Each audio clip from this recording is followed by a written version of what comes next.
Okay, hello there, everybody, and good evening, good afternoon, good morning, whenever and wherever in the world you're watching this too. I'm Martin Cross. This is Cross's Corner, and with me is world champion Sam Nunn. Hi, Sam. Hi, Martin. How are you? Yeah, I'm great. Really excited to chat to you. How has your week been? What have you been doing since the Worlds? Well, took myself on a holiday. Just went to Greece. Was quite lovely. Just tried to, wind down after quite a long year. Been a busy year for me. Been a busy year for the team, and obviously culminating in brilliant successes at the World Championships, which we're all very happy with and very proud of. And so just trying to wind down. Just a bit of recovery now, and then back to training early next week. Do you have to shake yourself when you look at what you've achieved this year, or your crew has achieved this year? Your four. Yeah, a bit of that. There's it's been a bit of a roller coaster year for me, for myself personally. Obviously, I don't know how much you know about my year. Like I was pretty badly injured when this year was had an operation in November of last year, so 2021, operation on my hip. On your hip, yeah. Yeah, so I turned up to Caversham, the senior training centre, and within the first week had mentioned about my hip, had my scans reviewed, and was told that I'd be off for an operation and that I wouldn't be rowing again until I had that sorted. So it was quite a big blow at the very beginning of this sort of cycle into the team. But then obviously did work super hard, and obviously the support staff and everything else was at Caversham was amazing. I think I probably wouldn't have got back to the stage I am without all of that. Worked really hard, pushed hard myself to, was really on the coaches, like trying to ask for the opportunities at every given sort of time I felt like ready or a little bit more fitter than I had done the week before. I was asking to do a little bit more training and get back in the boat sooner than I probably could have, but they held me back the right amount. And then I think I worked super hard, and I was very motivated to get back in the boat and perform. And then obviously the season sort of unfolded. Got my first sort of opportunity to row with the crew at Henley Royal Regatta, and it was in the Stewards Challenge Cup against the Australians, who were, as you well know, Olympic champions, and 3 of that 4 returning. So we put on the best row and the best show that we could, and we gave it to them as much as we had on that opportunity. But I think it was a massive learning experience again, finding our feet in that crew and finding my feet again racing, and sort of remembering in a sense how to go racing, and especially at that international standard. And then obviously we went through and we stepped up. I think at every sort of given opportunity, every regatta, we went up and up and up through the levels. And I think we got the opportunity a week later, after losing to the Aussies at Henley, to race them again in Lucerne, and managed to get the better of them there, or kind of in the last 500, and then Europeans again without the Australians, but another big challenge. And then obviously the World Championships was the icing on the cake for the year, really. So yeah, it's been a special year. I'm very pleased with how it turned out, and my ability to kind of bounce back from injury and keep sticking in there even when things are looking like I might not get an opportunity, or like looking like I'm a bit outside the team and not quite in the boats, but then just kept pushing, and then the chance finally showed up. How difficult was it for you to get in that 4 when you were put in just for Henley? What were the challenges involved in that? There were lots of challenges along the way. We're still in quite difficult times in terms of COVID and things like that, and my opportunities were limited in terms of my performances this year based on my injury. So I wasn't able to perform in the traditional sense at like the GB rowing trials or anything like that. But in order to sort of prove my fitness and my return to full strength, I had to do a couple of 2K ergo tests. So I'd done a few pieces on the ergo and demonstrated that I had the ability to withstand the training load and the racing load. And then I did some we did some stuff in the pair, myself and David Ambler. Oh yeah. So we were kind of the two, I guess, outsiders at that point in time within the season. So we were training in the pair together, and we did some racing and some testing, which we just put our names in the hat, really. There was no decisions off the back of that. It was just a good piece of training and some good opportunity to show what we could do. And from there, things just kind of, I got quite lucky. I'll be very honest. I got very lucky. I definitely worked hard, and I felt like I earned my opportunities through my sort of commitment to the rehab and my commitment to the training and the continuous, nature of pushing on while still being kind of injured and kind of trying to come back. But the opportunities did come quite a lucky sense, I suppose. There were a few people injured, and maybe the boats weren't quite clicking as they, like, maybe the coaches wanted. I don't know. It was very difficult. I don't want to say the wrong thing, but I took my chance when I was given the opportunity to go into the Ford, just to go in with a positive attitude, like trying to make the boat go as fast as I could, not really have any expectations, not trying to say that I'm going to definitely be in or definitely be out, just going in and rowing with 4 guys who happen to be 4 of my good mates. And I just wanted to make the boat go as well as possible and have a few days in the 4, which was enjoyable. And that few days then turned into a few weeks, and then a few weeks turned into a few good pieces, and then that just escalated from there. Really, the ball just started rolling. So roundabout, you don't have to tell exactly. Roundabout, what's your 2K? What sort of 2K scores are you putting out? Yeah, I can't tell you exactly my scores. They're not the strongest in the team, but they're competitive with what needs to be pulled. I think I'll just say that. Yeah, they're competitive with some of the guys. I'm decently competitive on the ergo, but not the strongest. There are some pretty big hitters out there, and especially in the British team. Yeah.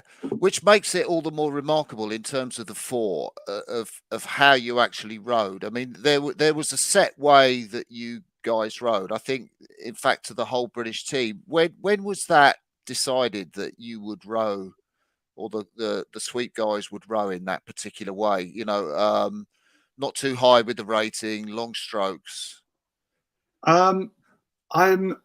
That's a difficult question to answer. I think I think we wanted to put down the fastest times we could, and I think we just trusted in our process. I think getting our physiology down on the water, making sure that we weren't wasting any energy in the wrong ways. And I'm not saying that other crews waste their energy or anything like that, but I think for us as a group of individuals, especially in the 4, that wasn't what was going to work best for us. You have to do what's going to work best for you.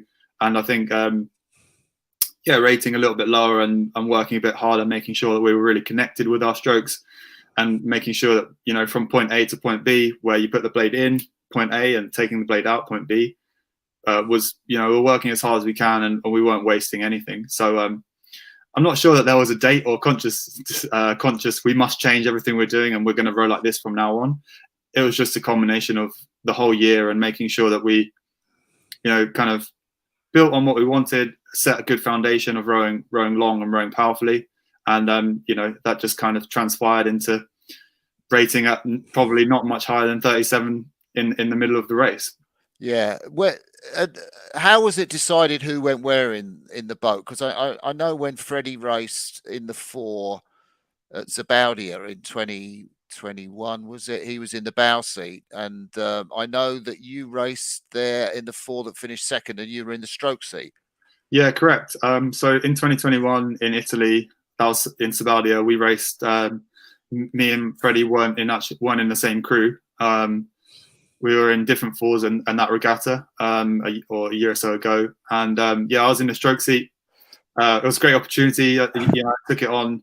Maybe not naturally the position that I would sit in if you asked everyone, but I think, that season had showed that I was really, really keen to race, and I really wanted to get stuck in with the racing. So I think it just kind of it just felt naturally that boat in that order worked well. You know, sometimes it's very difficult. And Freddie, in the crew that he was in at that point, you know, worked best with him in the bow seat.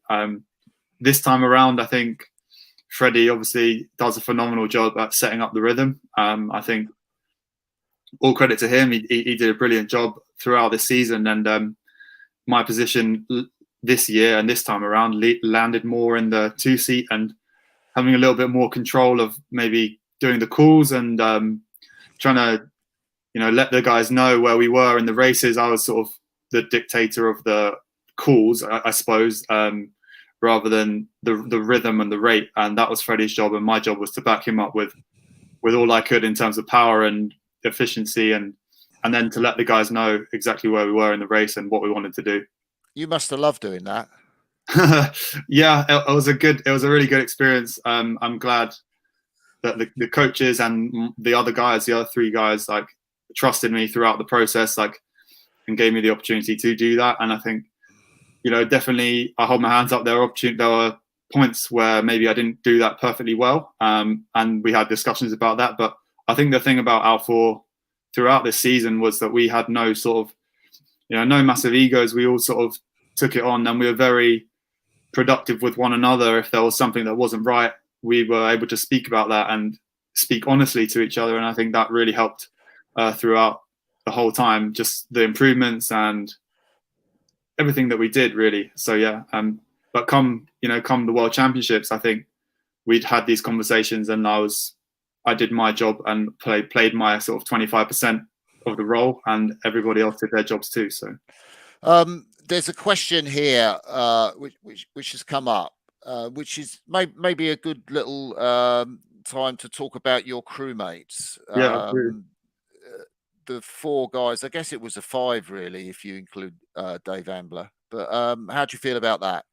Yeah, so describe the 4 members of the crew. I'll definitely say there's a bigger involvement than just the 4 people directly sitting in the seats at the end of the World Championships or on the start line of the World Championships. I think the important thing to note this year, or like this time around, is, you know, everyone played their role, and including our coach Christian. He did a great job. So there's probably, you know, 6 people to talk about, really. So I'll start with Will in the bow seat. Like, Will's quite a quiet guy. You know, he sets the boat up really, really well. Good character. Like, works pretty hard. You know, he's very silky, I'd say, in the bow seat, and, you know, he did that job excellently well. Also, just a credit to him, I think he took on, you know, the role of steering the boat from the bow seat this year. And I think sometimes in crews, especially in straight line racing, they have the steering foot in the stroke seat. Yeah. But Will Stewart, you know, he was dead as, like, straight as an arrow the whole way down, and yeah, awesome job to him for that. And then so Matt Aldridge was the 3 seat, and he was in for the majority of the season, racing with, or in my experience, was racing with him.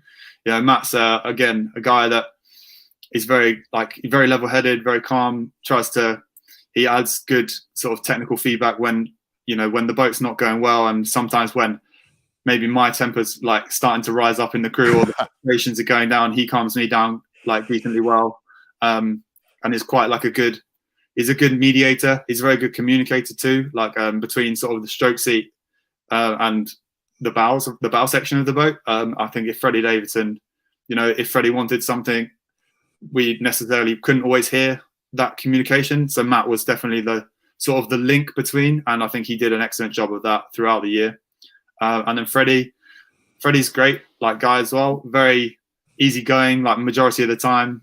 He loves to train hard, like, on the water, loves to paddle fast. But yeah, he's definitely the kind of a joker, I guess, within the group, especially then when you get him with Dave Ambler. Those 2 guys together are a good combination of, you know, they really get on well. They bring lightheartedness to the team, a bit of banter, a bit of joking, and that really goes a long way in just keeping the spirits up, especially when you're in the middle of a big training week or a big training block or on a training camp. And those guys are able to just have that lightheartedness about the training, and, you know, it makes it that much easier when you're going rowing with a smile on your face. So yeah, Freddie was really, really good.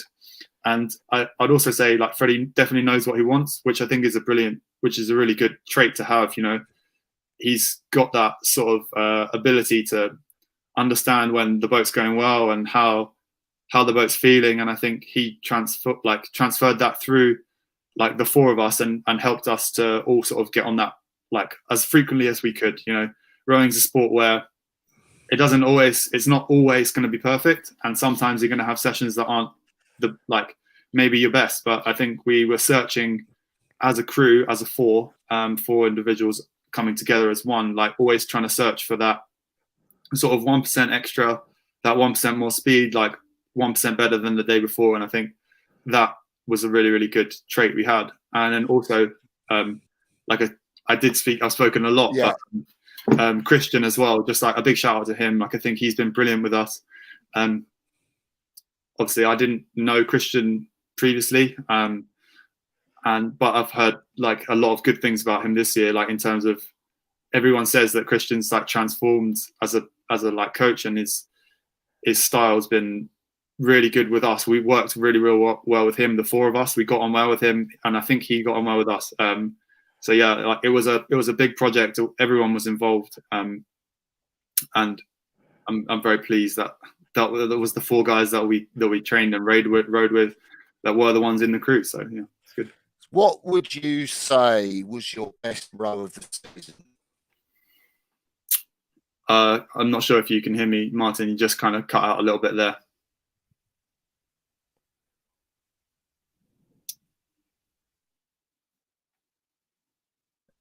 Hey, we're back again. Hey, really sorry. Yeah, I missed the question there a little bit. Did you get that question, Sam? Unfortunately, I just missed what you just said.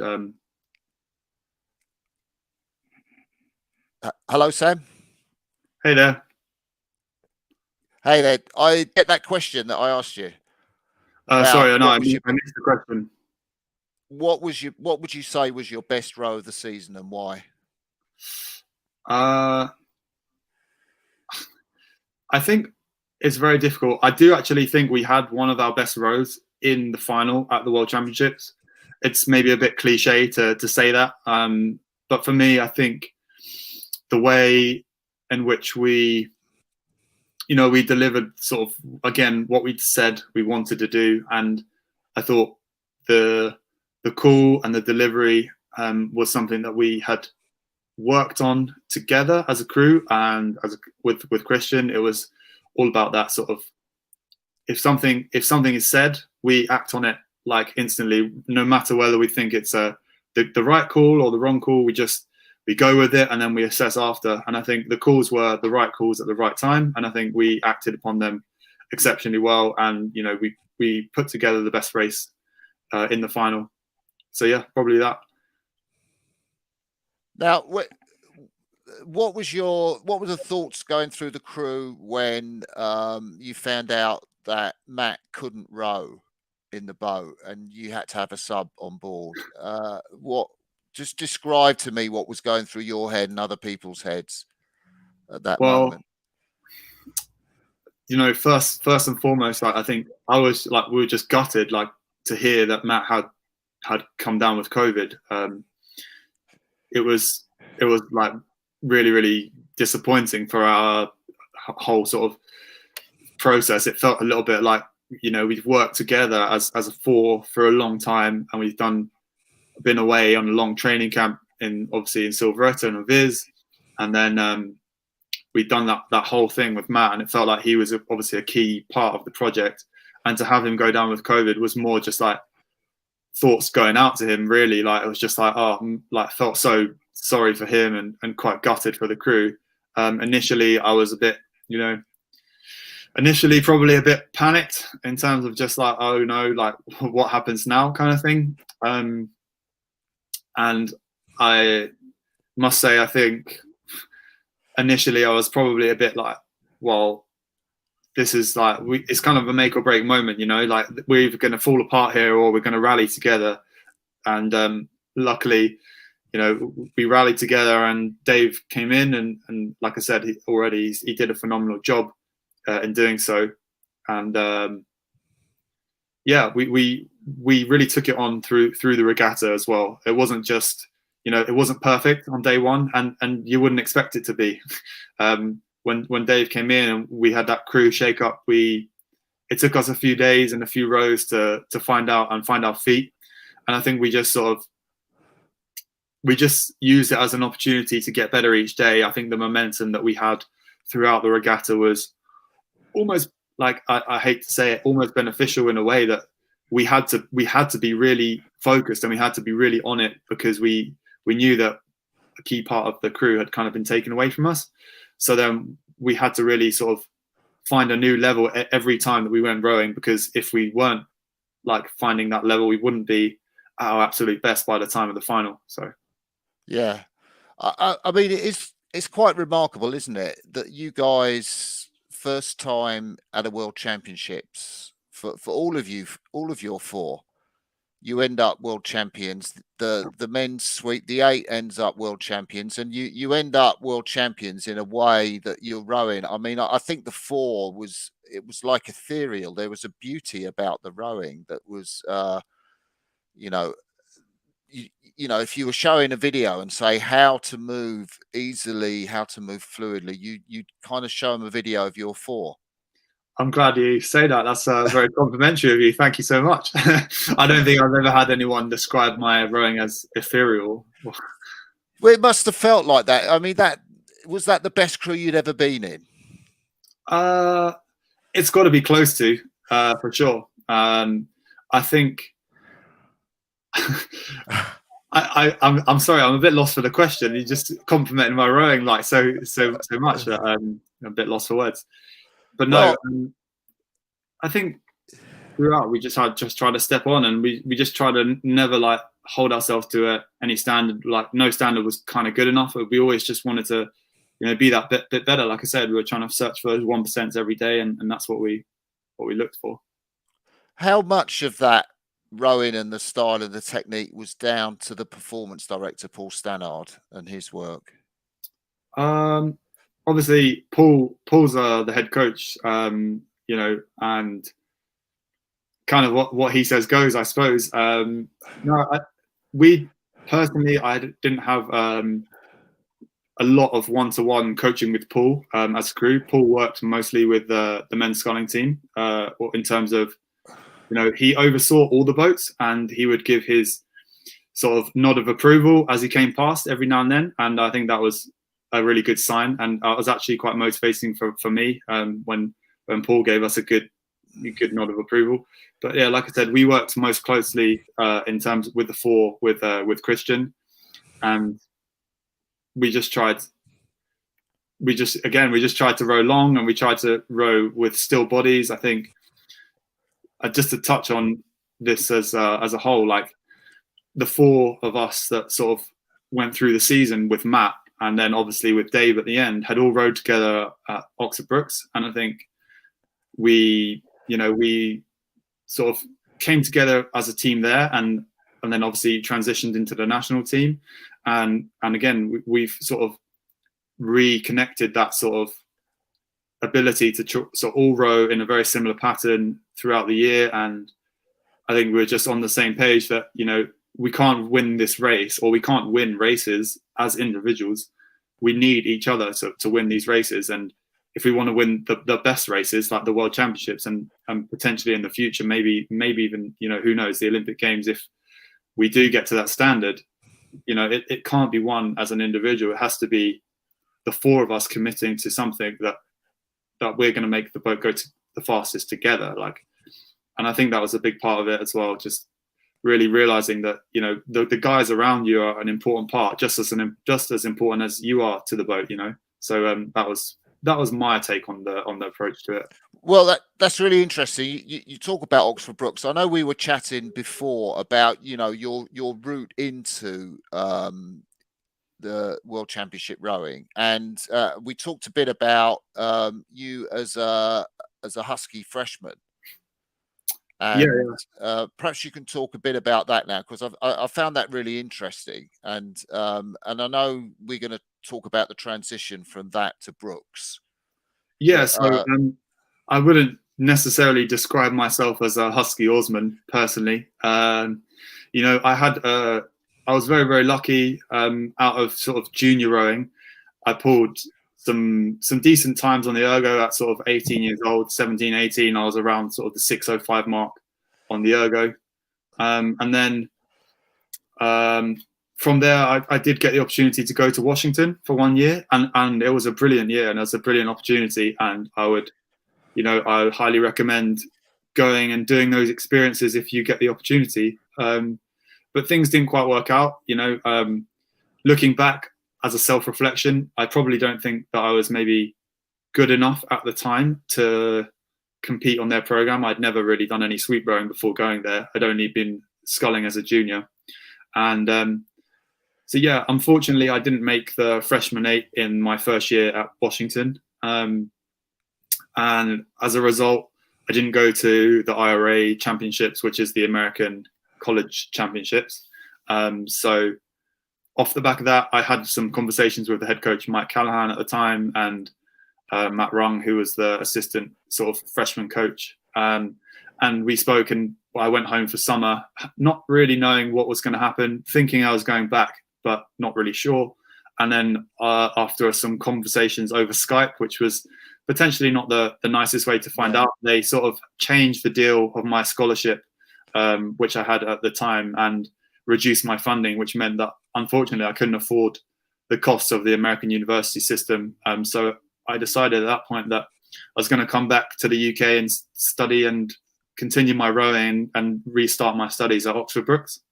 So yeah, I did spend a year at Washington and I had a great year, but most of my time and most of my development was done at Oxford Brookes, where I spent 5 years rowing, 4 of which I was studying, and 1 year just training as on the Olympic Pathway program.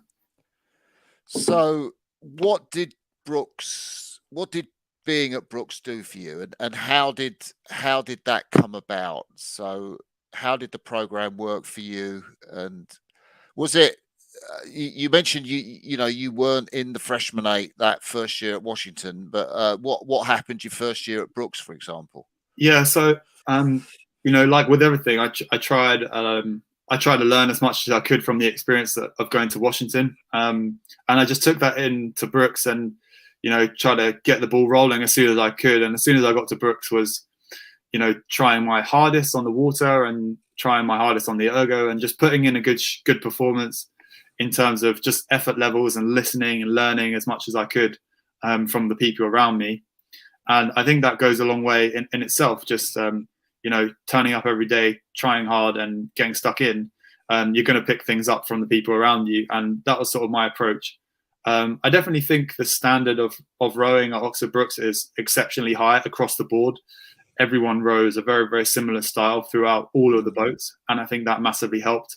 At Washington, maybe I struggled to grasp the sweep concept slightly, but at Oxford Brookes, the style that they implemented and the style that Henry coached us in was, to row with good length and good power, and that served me well to this day. Really just I definitely made some really good improvements in that first year, and ended up winning the Temple Cup in 2017.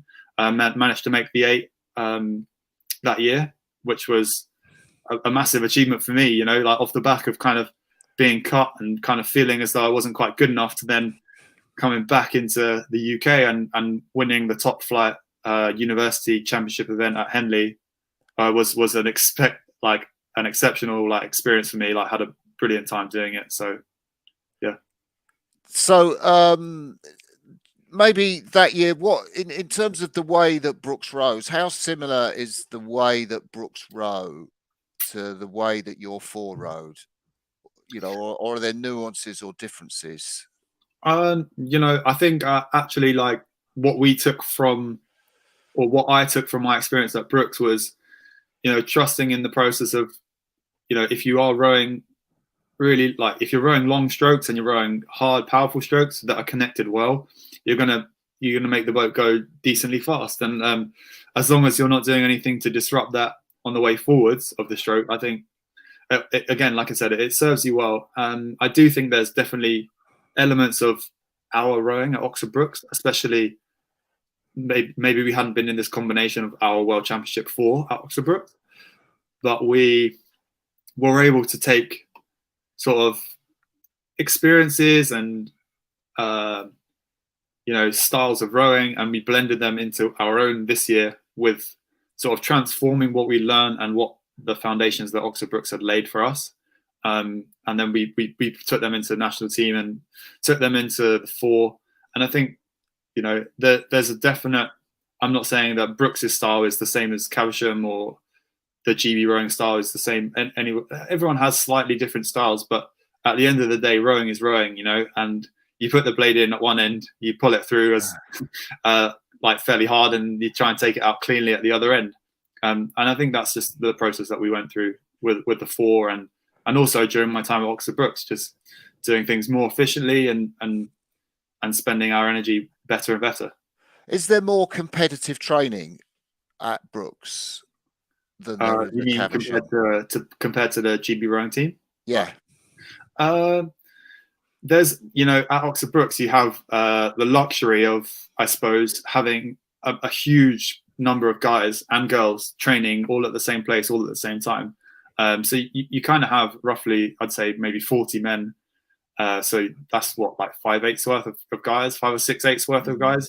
If you're like, by the time I was sort of like at Oxford Brookes, we had roughly 4 to 6/8 on consistency every year. So you're able to train with paired off with another 8 side by side on the water every single time that you go on the river, like if you wanted to. And yeah, that's a great asset to have. I think it makes, like I said, I spoke a little bit already about the fun aspect of things. Yeah. I think training alongside another crew with, a bit of camaraderie between the boats and sometimes a bit of shouting and, a bit of energy, like that good positive energy, it goes a long way. And I think that Oxford Brookes do train in a competitive way. I will say, like, I think over the years that I was at Oxford Brookes, from sort of 2017 to 2021, like leaving in 2021, I think the program changed for the better in terms of it became maybe less about trying as hard as you could in every single session and, trying to beat each other up on the water in a sense, to more of a sensible, hard, good level of training that wasn't going over the top, but was getting a really good level down. In comparison to Caversham, I think at Caversham it's a lot more difficult to get out sort of in 2 or you can't really get out in 8s that often. So that may be a difference slightly. I think we are, as a team, making a good effort to train a little bit more together in sort of the smaller boats. At least my experience, I was quite on the sideline for a lot of the season, I must say. So it was difficult for me to give a first-hand experience of that. But from my observations, there was a good shift in effort to train a bit more together and a sensible level, a sensible, good training level, and doing that together and trying to push each other on in the right way. So I do think there is a shift to that, but it's more difficult to do that on a lake than it is on the river when you have a sort of expendable 40 men. Yeah, it's. Can you just talk a little bit about that they've gone into rowing folklore, Richard Spratley and Henry. What is it that they bring to the table at Brookes? I think they know exactly what they want from the stroke as well. I think that the biggest thing is having everyone row a really similar or identical stroke in terms of where you're picking the work up and how you're trying to move the boat. And I think that's taken them a really, really long way. You've got people coming in from school, like joining university at the age of 18, and then basically within 2 or 3 months, pretty much from September when they join till Christmas is a learning period. And I think probably from Christmas onwards, everyone's on the same path with exactly what they're doing. Everyone knows the stroke, everyone knows where they're trying to put the power, and everyone knows how to try and spend their energy and power well. And so that means that when you mix up people, somebody can jump in from the second day or the third day or even the fourth day, and it's not going to upset the boat at all because everyone rows in such a similar style. And Henry and Richard are brilliant. I think credit to them. I think they have changed, and I think they've tried to adapt, and I think they've really trying to be on the top of the game, and getting in things like, I don't want to speak too much about the things that they do there, but the things like the telemetry and how they use that slightly differently to everybody else is really good in my opinion.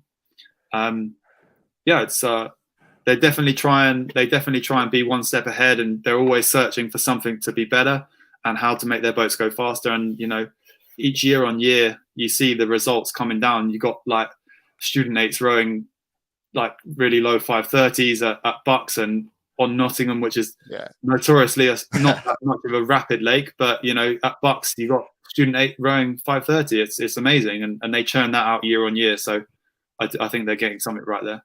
How true is it that there are guys on the bank, Brookes guys on the bank that could challenge to get into the squad now? Like guys currently at Brookes that could push for the team. Yeah.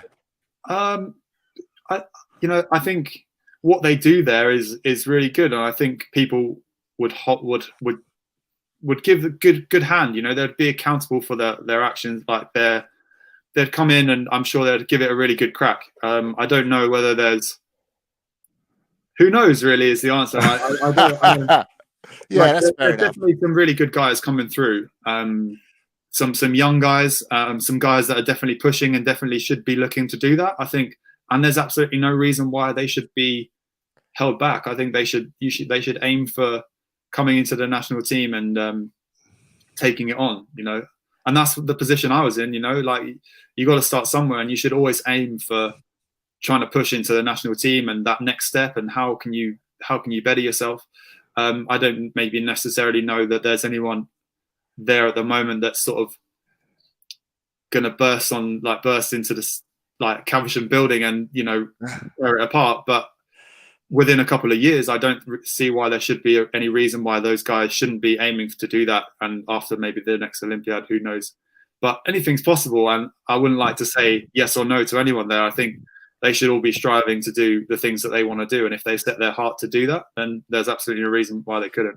How key was that Paris 2024 project? I know you guys rode in the fours. We've spoken about that as about here, but you were kind of, guided, I guess, by Shep or into this project of, you were the Paris hopefuls. How crucial was that to your development? Well, first of all, we are still the Paris hopefuls.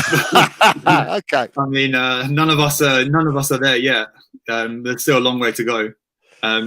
So I guess we are still all hopefuls in that sense. Fair enough. But it was definitely crucial to the development. Like I said, I'd never rode with the likes of Freddie, Will, Dave, like Ambler. Those guys, it had been sort of, it wouldn't have happened basically if it hadn't been for that Project Paris. And I'm grateful that sort of we laid the foundations at Brookes to sort of entice them into coming. I think what we've done as a sort of student group over sort of between sort of 2018 to sort of 2019, 2020, maybe helped sway their decision. And I say there, I mean sort of like Shep's decision or everyone's decision to trust in Oxford Brookes that was the place to set up this project. And we bought, well, I say we bought in, but everyone sort of joined us as a group, and it was a collective decision to do that from those guys. It was excellent. I think they learned a lot from us, and I think we learned a lot from them. And it was a brilliant thing, like brilliant idea, and I think it was a smart idea, and I think hopefully it will pay off in the future. I think we've all now rowed together, and we've built this sort of teamwork, and I think we have each other's backs in a good way. We're going to back each other up on the water, and it's a very valuable asset to have, that we've rowed together, and we've built these like foundations. How did it work out? You know, because it was trying to look at the sort of priorities of the boats, and it sort of, you thought, okay, so maybe the first priority boat was the pair because they got first dibs on choosing, and then you think, oh, maybe the next one was the 8 and the 4 was the third priority boat. And I know Louise Kingsley has said that that's not how it was. I mean, how did it appear from your perspective? My perspective was, you know, we were trying to do our job in a bigger picture, which was to get the whole team over the finish line first and win as many medals as we could. I was personally just like grateful to be in any boat at that point in the season. Yeah. Given my injury and given everything else, I would have took anything. So it's hard to say. Yeah, I think from a perspective, like from an outsider's perspective, it's easy to rank the boats, like, and just say like, oh, that's the bottom boat, that's the top boat. I don't know, like based on the individuals in there. It's hard. I don't think there was never anything I experienced that was laying down, this is, you are the first boat and you are the second boat. That never happened at Caversham for me. I never experienced that. Those labels were only, I guess, put onto those boats by the publicity and people around the centre, outside the centre rather. I was never individually told, you are this boat, you are that boat. That was just, I guess, public perception.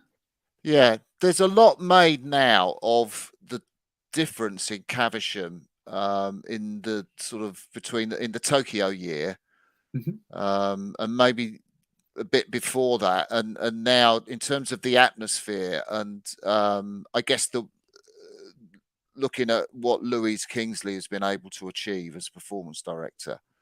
How much of that do you sense from your perspective? From my perspective, obviously, I wasn't involved with the group that was sort of in that Tokyo cycle. Like, I wasn't training at Caversham at that point, so it's quite difficult to say in terms of how much of a shift there's been. I do think that we've worked hard this year to try and create like a good team culture, trying to be supportive. You know, that's not always the case because sometimes it gets competitive, like, and everyone's really like pushing for those seats. And there's definitely elements of the season where things are really stressful, especially around selection and things like that. But I think as a whole, like, we're trying to do a good job, just trying to support one another, trying to buy into a similar goal, which is obviously going to be in a few years' time in Paris. It's difficult to talk about the difference between pre-Tokyo vibe to now, having not been there. But I would say, like, it's, for the best part, like, it's going in the right direction. And I think we're making changes, and I think most people are buying into that and trying to, you know, everyone's hungry to try and win an Olympic medal at the end of the day. And I think we've got the right guys trying to do the right things. And you can't, maybe it's difficult, you can't do the right thing all the time. That you wouldn't be human if you didn't make mistakes along the way. But I think the best thing is we're trying to like learn from the mistakes that we do make and trying to better ourselves at the end of it. How much fun do you have when you're rowing at Caversham? Because I'm not sure how much fun. There was a lot of language talked about sacrifice and hardship and how tough the program was. But how much fun do you have? The middle of the grind, like the grind in the winter, can be. You got to remind yourself sometimes that it is supposed to be fun and you're doing it for fun reasons. No, I genuinely like have a good time going training at Caversham. I think there's periods where we're getting stuck in and we're really like training hard and we're feeling tired and those sort of elements of what you talk about, the grind, I suppose, there is sacrifice and they are difficult and it wouldn't be, I think the reward wouldn't be quite as sweet if the sacrifice and the dedication that we put in wasn't there. So there's that element, but no, there's a lot of fun being had, and we're not walking around the building miserable, and we're not showing up every day because we hate it. I think people show up because they genuinely enjoy going rowing with their mates, and especially in the times when it's not kind of a big trial looming or some big testing looming. those are the most enjoyable when you got like a 2 or 3 week block where you can really get stuck in together, and you're all working towards just trying to make the boats go the fastest they can, and you're not trying to have to worry about beating anyone or trying to get selected. Then those are the best moments. And for me, especially, like just seeing everyone like progress together, I think that's a really good sense of team atmosphere for me. That's a great shout. I want to just ask you about a couple of races. You mentioned the Henley Race already. Yeah, for sure. I mean, you were racing the current Olympic champions, or 3 of that crew. They led you out. I mean, what was your feelings and thoughts going into that contest? Going into the World Championship final, you mean? No, in the Henley Race. Oh, the Henley Race. The Henley Race, I was kind of going in like having not like, it's going to sound a bit, maybe it's going to sound a bit contradicting, but like I didn't have super high expectations of like I don't know, really ourselves. It was kind of like, we're going up against it, we're going to take them on, and we're going to see what happens. And we were going to put down our best race, and we just didn't really know what to expect. At least I didn't know what to expect. I hadn't been kind of racing at that level for the best part of the year. And I knew that they were a high rating crew. I knew that they loved to lead it out, and probably deep down in my mind, I thought that there would be an opportunity towards the end where that might not suit them, and especially in a race that goes past 2,000 meters. You know, Henley's that extra 112 meters long. I thought a high rating crew in a headwind at Henley might not favor them. So I always had that glimmer of hope, and I think that showed in the sprint that we managed to pull out of nowhere, that there was still hope and that we were still able to find extra speed. But going into it, I was just kind of like a little bit apprehensive and didn't really know what to expect. But I was just kind of like, there's no massive pressure on us. They're the Olympic champions. We're 4 guys that haven't really raced together, and this is just our first chance to show what we can do. And that's what we did. We went out there and showed that we weren't going to give up, and we were determined. And the race isn't over till you cross the finish line. How did that impact the way you went into the Lucerne regatta the next week? For me, I was gutted to not win Henley this year. Like I know that I just said, like, I wasn't really expecting anything, but to come that close, it was more the afterthought that I was frustrated with, because it was like we were so close yet so far. Obviously, there can only be one winner, and that's the nature of the sport.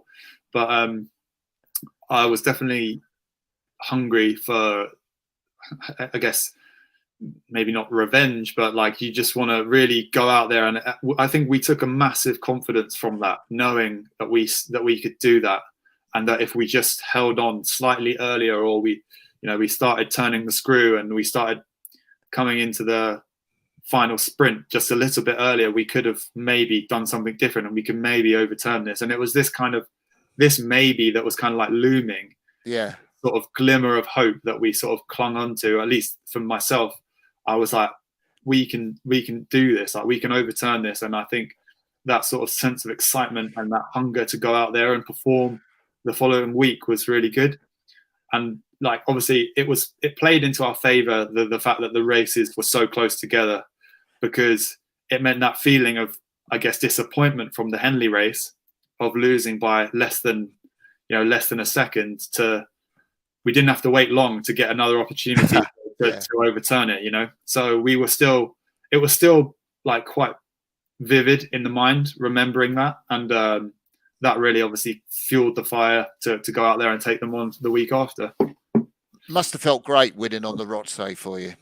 Yeah, again, an amazing experience. My first time racing in Lucerne as well. So to pick up the win there was exceptional, and a really special moment for us. And I can't talk on, like, I didn't do the previous race, so I didn't race obviously at World Cup 1, and the guys that sort of allowed us to win the series kind of thing, there was other people that played a part in the success of the 4 prior to us sort of topping it off at the in Lucerne. yeah, it was a very special moment. And I don't know if you've seen the big old square trophy that they have. Get the picture of that. I think there's a lot of rowing legends, I suppose, that have held that trophy and that have stood there in the fore, especially with Great Britain vests on. And that was a special moment. Yeah, I was very, very pleased, and the hard work that we put in and to come away with that win was very special. Yeah, it was cool. And then the Europeans, how far was that a step on from what you did at Lucerne? Good. It was a good step on. I think we actually raced the race at the Europeans slightly differently, especially in the final. We went out with an intent to really take that race on, and I think we put ourselves in a better position than maybe. It's always nice to be able to control the race earlier in the race. Like if you could take the race by the 500 and then you were leading at the 1,000 and the 1,500, you'd feel lovely. Like you'd feel right in control. I think I can't exactly remember where we took the lead in the Europeans race, but I feel as though that was one of the races where we took it on slightly earlier, and we went out there with a bit more of a carefree approach to racing. We were going to go out there in the first 1,000 and lay down something a bit more, test ourselves, I guess, as such, just test the waters of what was capable, make sure that we put in a big first 1,000 and try to command the race from there. And it was good. Like we definitely took on the Europeans race in the first 1,000 a bit better. Maybe we forgot quite how to do that at World Champs, but no, it was good. Europeans was a step on. So if you think about your race at the World Championships, I mean, you seem to be controlling that race a lot of the way down the course. You seem to be in the positions that you wanted to be down the course. I mean, what was going through your mind in that final? I think everyone wants to be in first position, like at at all the markers, and I don't think that necessarily is. You don't need to be panicked if you're not. I think that was something that we had maybe talked about as a crew. If we're not leading at the 500, we want to be leading at the next marker, and therefore we're just going to try and keep spending our energy and our power, putting our power down as effectively as we can in order to get until we get ourselves to the front. And we're not going to stop until we do get to the front. And when we do get to the front, we're not going to just sit there and allow someone to stay near us. We're going to keep trying to push away. And that was our approach in the race. And I think we went out there very calm. We had a very clear race plan. We knew exactly what we were doing. We talked over it a lot, many times. We'd rode up and down the course many times. Sort of, we did our training loops, and we basically every time we rode in the racing direction, we'd kind of been talking about, what to expect, how to expect it, the unexpected as well. We talked over many situations, and I thought, it served us really well. It's very calm in the final. It might not be leading at the 250, all we required at a 250 was a clear sort of indication of where we were, so that everyone was on board, everyone knew where we were, and then a clear, again, just continuation of what we had set up for the next 250 and the next 250, just setting up something, working on a hard rhythm until we could get ourselves ahead, and that was all we focused on. And I mean, when did you allow yourself to go crazy or go mad, or have you not done that yet? You mean after the race? Yeah, after the race. Yeah, after we crossed the finish line first. I guess just like the race isn't done until you cross the line. So at that point, we can enjoy the moment. Even in the sort of final 10 strokes of the race, my mind was more on just keep putting it down and keep making sure that they go away from us and don't come back towards us.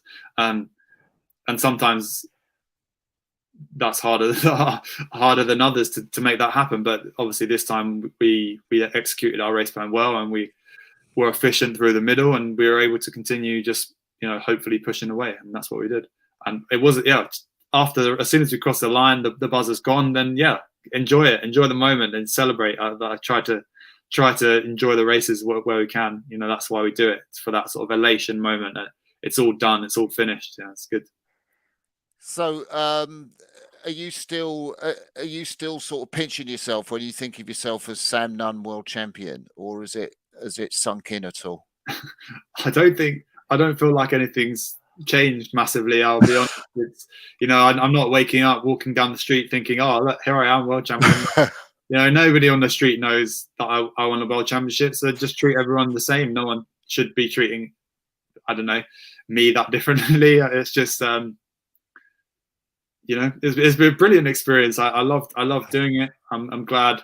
I'll be honest. Like after the race and maybe the day after, I was a bit overwhelmed with the whole thing. Like it's all finished now. Kind of just what now, and also just kind of relief, and just the emotions were running high. Like just the whole thing was an emotional long period of time, and to get the win was in a sense relieving. Obviously there was a lot of happiness and excitement about becoming world champion, but also, you know, a sense of relief that we'd finally, all the work and that we put in had come good. And just, yeah, it's been a long season and a lot of work gone into it, and from everyone's point of views and from everyone's worked tirelessly behind the scenes and in the boat and out the boat. And yeah, just to get it done and to be able to enjoy it for that sort of evening and for that day was good.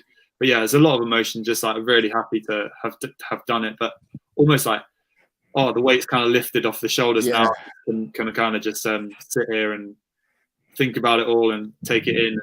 Yeah, it's good. So have you had any invitations yet to Question of Sport or Buckingham Palace or BBC Sports Personality of the Year? Have they all been flooding into you? No, I think they haven't got my address, so they must have got lost in the post or something. But no, not quite.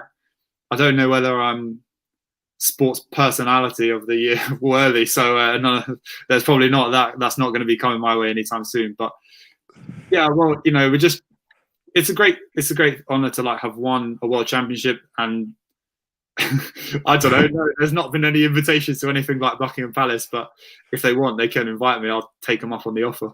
Yeah. So what lies ahead for you in the future, Sam? You know, I think the goal for me, obviously, is to go to the Olympics in Paris, perform as well as I can, and hopefully win a gold medal. But you know, you've got to just put the best foot forward. You've got to train hard, and I know that that's not going to come easily. And there's probably going to be plenty of other crews that want to, you know, try and challenge us and beat us now that I guess we've got a target on our back, and having the four as a boat that had multiple individuals rowing it this season has been undefeated on the international scene. You know, we lost at Henley, but internationally the four didn't lose a race. So yeah, credit to them. Very similar, you know, and the same as the eight. So everyone's going to want to look at us and say, how can we row like them, or how can we row similar? Like, can we change our style maybe, and look at what they did well? And I don't know.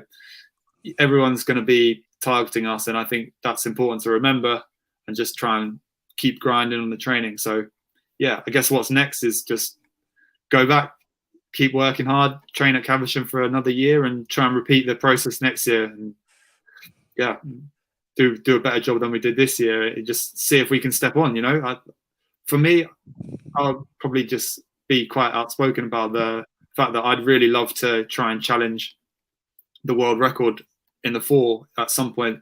Oh, that's so cool. Tell me about that. I think people might think that that's a bold statement, but this year for me in the four, it's really opened my eyes to how good that four was that set that sort of 5:37 world best time. You know, we didn't get really anywhere like near that sort of time as a four. They were exceptional. That like they must have been exceptionally good, and I just want to continue trying to aspire to sort of that level of speed, and trying to aspire to being as good as we can be in a four, and trying to target, you know, the absolute best time that there's ever been set. And you know, it's going to be super hard to do that. And I'm not a fool, or I'm not an idiot. Like, I know that they must have been really, really on it and really rowing well and rowing really powerfully to do that time, because the 4 that we've been doing this year, obviously, it's been going, pretty well.